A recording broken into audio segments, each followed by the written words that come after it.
Welcome back to night 15 of NBA basketball, playoff basketball, night 15. Let's get into it. First game was Heat Bucks. This game was actually really interesting from the start. Brook Lopez, he had all of the Bucks points in the first 2 minutes of the game. He was actually really good in this game. He had something like 16 points from the floor with 62% shooting, I want to say. 62.5 shooting from the floor. My initial reactions from this, or let's go on the recap a little more. Giannis, again, he had foul trouble through this game, which was not good. Middleton had some foul trouble. He actually played the fourth with 5 fouls in this game. Early on, Middleton was struggling from this game. He was 1 of 4 from the floor in the first half and had near the end of the first half. And he had 3 fouls. Giannis as well had 3 fouls at the end of the first half, which was not good. It really felt like the Heat in the second quarter of that game should have been up a lot more. They just missed a lot of open shots. Not very good. Crowder was missing a lot of open shots. Crowder was 38.5 from the floor and 33.3, which was a little better. He was a little better shooting from 3. We go to the third, and that was really the Bucks' quarter. They won that quarter by 2, which kind of brings me up into my next point. The Bucks did not capitalize today, and this really felt like the Bucks should have won this game. The rotations were horrible from the Bucks. Giannis, he only played 35 minutes, I want to say. Yeah, 35 minutes. Middleton played 33. Giannis should play like 38 to 39 minutes per game. They say, oh, that's only 4 minutes. Well, it was a 2-point game, and those 4 minutes would definitely have mattered. Middleton, he should have played like 35 to 36 minutes per game. Budenholzer, he has some questionable rotations. Hopefully he changes it in Game 3, but I'm not sure. I mean, this is kind of what he does in the playoffs. I mean, just has bad rotations. He kind of plays too many guys in the playoffs. He played 10 guys, and the Heat played 10 guys, but they have enough depth. I mean, the Heat, they played 11 guys tonight, but that was because Iggy was out for a little, or he was out. He did not return actually to the game, so he was out at the third quarter. But look, they got to shorten those rotations, and it can't be this quartet of Pat Connaughton and Dante DiVincenzo and Korver each getting, Connaughton got 12, DiVincenzo got 7, and Korver got 10.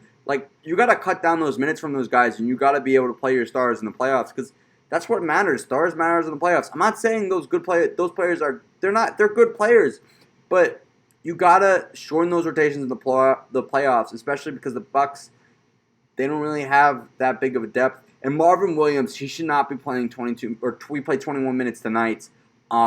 He should not be playing those minutes. He should not play that many minutes. He should play 16, 18 minutes. I know it's only 3 minutes, but still, that's a huge difference. On a positive note for the Bucks, Eric Bledsoe, he played very good tonight. He came back from a leg injury, I want to say. Played 30 minutes tonight. He had 16 points on 42% shooting, 42.9% shooting. 1 of 1 from 3, and he made all of his free throws. He played very good tonight, and he played very good defense for the Bucks. On to the Heat side of things, Butler, he did not play good tonight. I think it was just a bad shooting night.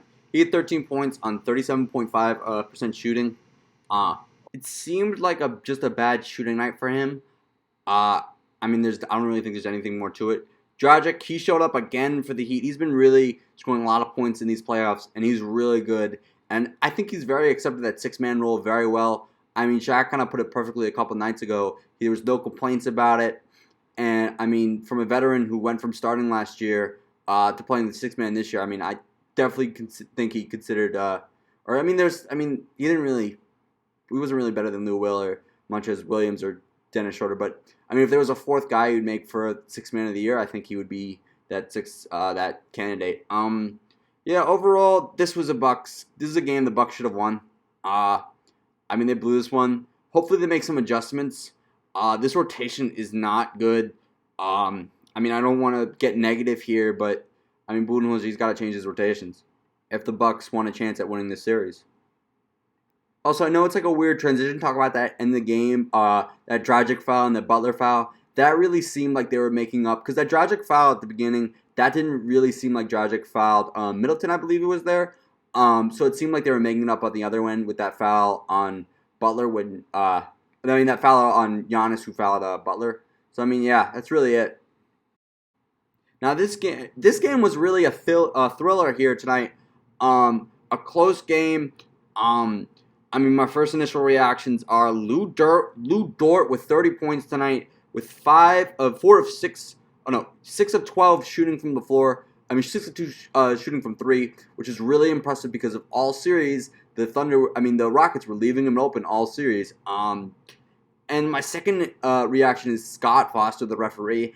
I think he made some bad calls in this game. If I could point out one was I think one of them was with about 5 minutes left.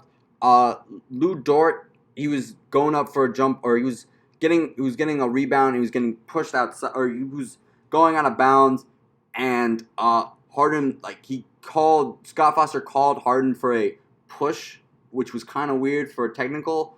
Yeah, I mean, there were a lot of bad calls in this game. I mean, the officiating crew missed Chris Paul's timeout at the end of the game. He called timeout with after Lou Dort got that rebound, and he was about to throw it out of bounds, or he was about to try to hit Harden out of bounds. But if you see the tape, Chris Paul actually called timeout. So yeah, that was kind of a mess up on the officials' part. I'm gonna go through some stats right here. Russell Westbrook, I thought he played really well. He had 20 points tonight. He was he was 9 of 20 from the field, 45%. I thought one adjustment he really made that was really good. He took a lot. He drove to the rim a lot, I think that's what he's best at. When he's settling for jump shots, I don't think that's a good move for him. Robert Covington, he played well on both floors of the both sides of the floor tonight for the Rockets. He had 21 points, 10 rebounds, 3 steals, 3 blocks, and he was really good defensively on the other side. On that side, that's why he had 3 blocks, 3 steals. He was 6 of 11 from 3, 54, which makes him 54.5% from the floor. I thought he was really good tonight, and he was key in the Rockets' win. Eric Gordon, 21 points.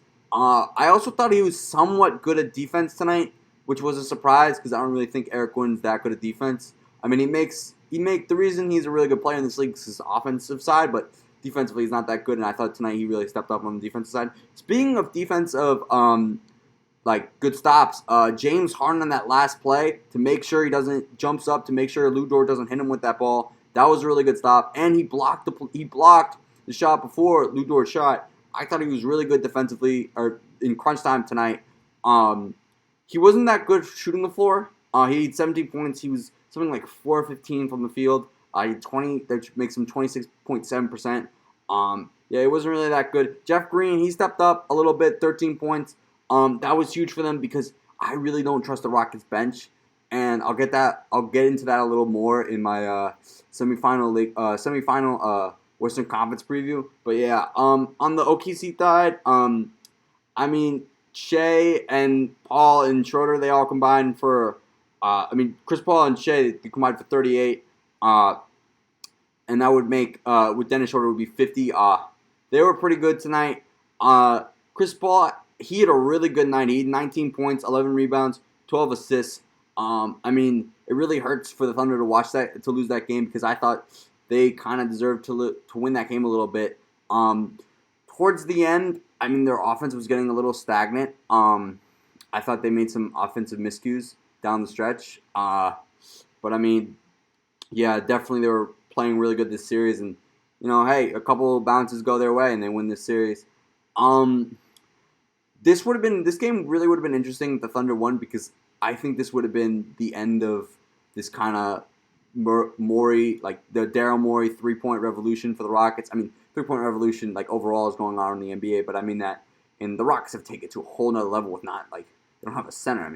PJ Tucker is 6'7". That's not really a center. He plays center, starts as center, but he's a small forward. Yeah, that's really it. I'll get into who I think was going to win the Lakers Rockets game a little bit later in the next video. But yeah, that's really it. That's my reactions, and yeah. All right.